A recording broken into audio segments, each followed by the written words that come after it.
Welcome to Franklin Heights Ethics Training for City Employees and Public Officials. I'm Alex Nichols, your Chief Administrative Officer. I'm excited to bring you this training module to help you in your ethical decision-making at all levels. You'll notice these red light, green light logos throughout the meeting. When going on about your day, you may be used to operating on all green light all the time, and who could blame you? There's never a shortage of work to be done. But this red light, green light training is to focus on times when stopping for a moment of reflection is both appropriate and necessary. So why are we here today? Our top priority is always to serve the public and to do so with fairness and equality. Those services we provide need to be implemented effectively and efficiently to ensure our long-term success. We all know that public perception of the work we do is paramount. Public trust in our work is what protects the organization in the long term. It allows us to collaborate with our citizens and continue to have peace for a growing city. We have some really important goals for our training today. By the end of training, we want to be able to take with us an understanding of ethical standards and where we can find them after this training is over. We want to be able to recognize when problem-solving analysis is necessary, but also when moving quickly to a decision is appropriate. And should we need to analyze a decision, we want to know the best way to conduct that analysis, so we can come out on the other side making a well-informed and ethically minded decision. Let's first take a moment to contemplate what we already know about ethics. Ethics are derived from morals and are suited to the workplace environment. What morals do you live by in your personal life? Take a moment and think of at least two.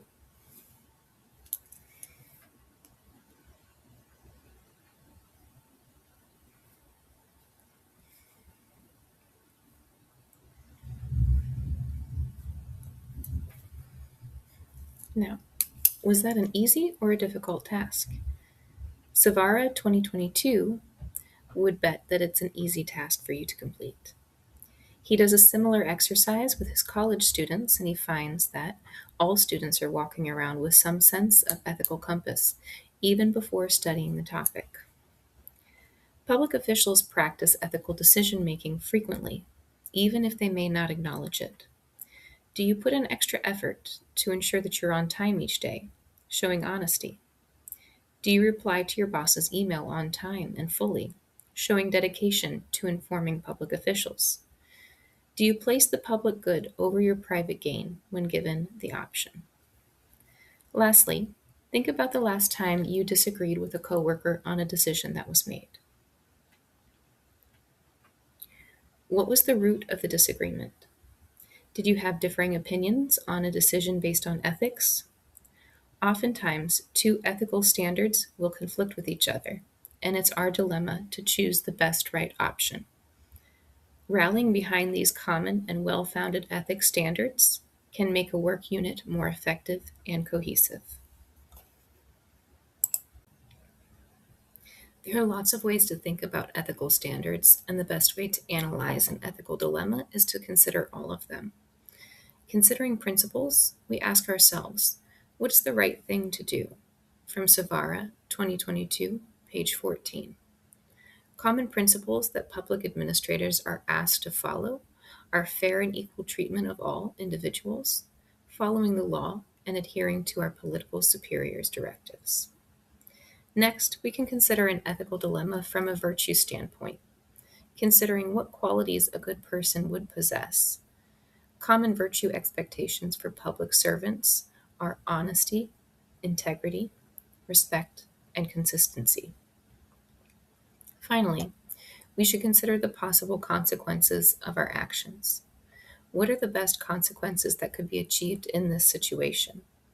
A public service worker's goal should be the greatest good for the greatest number. That comes from Savara 2022, page 12. Finally, we can accumulate these analyses to decide the best way to fulfill our duty to promote the public interest.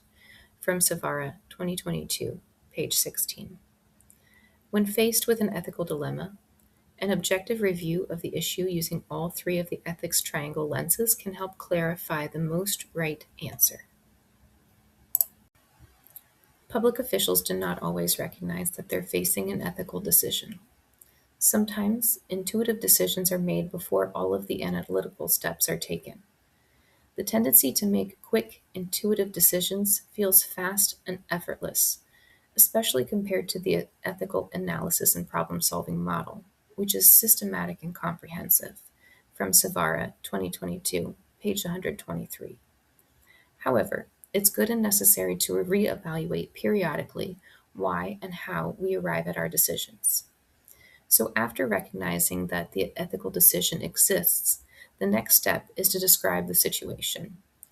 In this stage, we avoid analyzing the situation and just state the facts. Next in the process, a public official or administrator will identify all the relevant stakeholders, those who will be affected by the decision. After identifying the stakeholders, the public official can analyze their obligations in the situation. What are the obligations of the staff person's position? What are the obligations of their professional role? And what principles, values, and consequences should be considered in this ethical situation? Finally, before making a final decision, workers are asked to examine all of the possible options. By working through all of the steps in the ethical decision-making process, staff can better practice their moral reasoning and slow down to recognize all the nuances of an ethical decision. The American Society for Public Administration was created in 1939, but it wouldn't publish its first code of ethics until 1984. That code of ethics was revised twice, once in 1994 and again in 2013. In 2014, the organization added an ethics implementation committee to assist with enforcement and advice to public administrators. The ASPA Code of Ethics has 8 tenets. 1 is to advance the public interest. 2 is to uphold the Constitution and the law. Number 3 is to promote democratic participation. Number 4 is to strengthen social equity. Number 5 is to fully inform public officials. Number 6 is to demonstrate integrity. Number 7 is to promote ethical organizations. And number 8 is to advance professional excellence. For elected officials, they can turn to the Standards of Ethical Conduct for Employees of the Executive Branch, a document that was approved by Congress in 1958 and later stabilized into the Ethics in Government Act in 1988. The goal of this code of ethics is to protect public trust for the organizational process. With this in mind, Congress has outlined several expectations. Elected officials should protect federal resources and not bind the government by making unauthorized promises. They should be honest and report waste, fraud, and abuse. They should respect the laws, pay taxes, and avoid any seemingly unlawful behavior. They should not use the office for public gain, and they should avoid conflicts of interest that sometimes manifest as inappropriate gifts, outside employment, financial interests, or showing favoritism. We'll pause again here to go over some of the statistics on ethical culture in government workplaces. These survey results are provided by the Ethics Resource Center, ERC, in 2007, and by Savara in 2022. In this survey, results showed that 48% of government employees encounter situations that invite misconduct while at work. 29% of government employees say their job conflicts with their values, and 36% say it never does. Half of government agency employees believe their agency has a strong ethical culture. Despite this good news, the level of misconduct in the government sectors in 2007 was reported as 57%. Here we give you the green light to move forward with actions that can support the growth of ethical culture in government workplaces. Refer back to the codes of ethics provided in this training, and if you believe there has been an unethical decision made, it's your responsibility to report it internally to your supervisor. In Fraser, 2008, the researcher quantifies which organizational management techniques made the most positive impact. What the researcher found is that the more concrete and documented a process is, the more positive impact it retains. Therefore, certain management practices like improving processes, measuring performance, and planning strategically for the future showed the most correlation with positive impact.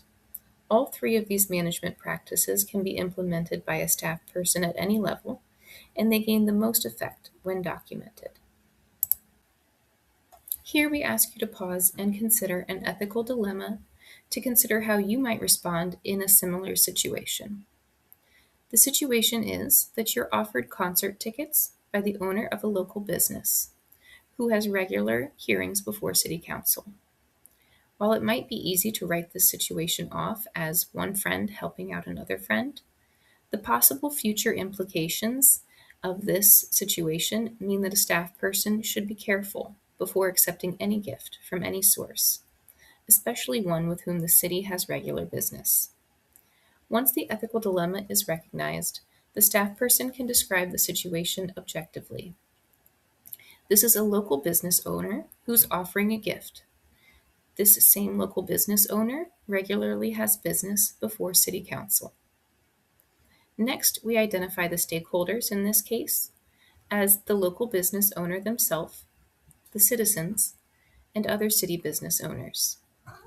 Should there be any appearance of favoritism toward the gift-giving local business owner, the gifts could come under public scrutiny. Next, we analyze our obligations to the position, namely, that one should avoid conflicts of interests.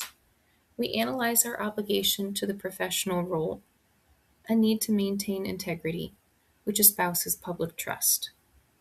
Finally, we analyze the situation from all three sides of the ethics triangle. Principle says that public workers should treat all people equally. Virtue of the position demands that we show honesty and integrity.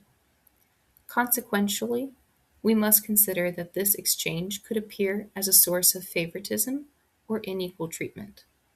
Our duty is to avoid the conflict of interest and place public good above personal gain. Finally, we list our possible options, which in this case are limited to either accepting or declining the concert tickets. Which do you think is the most correct answer? Which would be the most defensible should it come under media scrutiny, like the newspaper? Here are some key takeaways that we should absorb from this training. The first is to avoid snap decisions.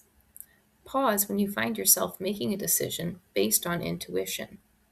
Ask yourself, is this a decision that deserves a more analytical approach? The red light reminds us to stop before making a decision and slow down to favor a more calculated approach. Finally, as we know, new and unprecedented situations are likely to come up after this training has concluded, and this is why we've provided a connection to the two applicable codes of ethics. Our hope is that you will continue to refer back to them in the future when ethical guidance is needed. Thank you. Finally, please refer back to these references: the Fraser 2008 study of Framework for Agency Performance, and the Ethics Primer, a great text by Savara, published in 2022.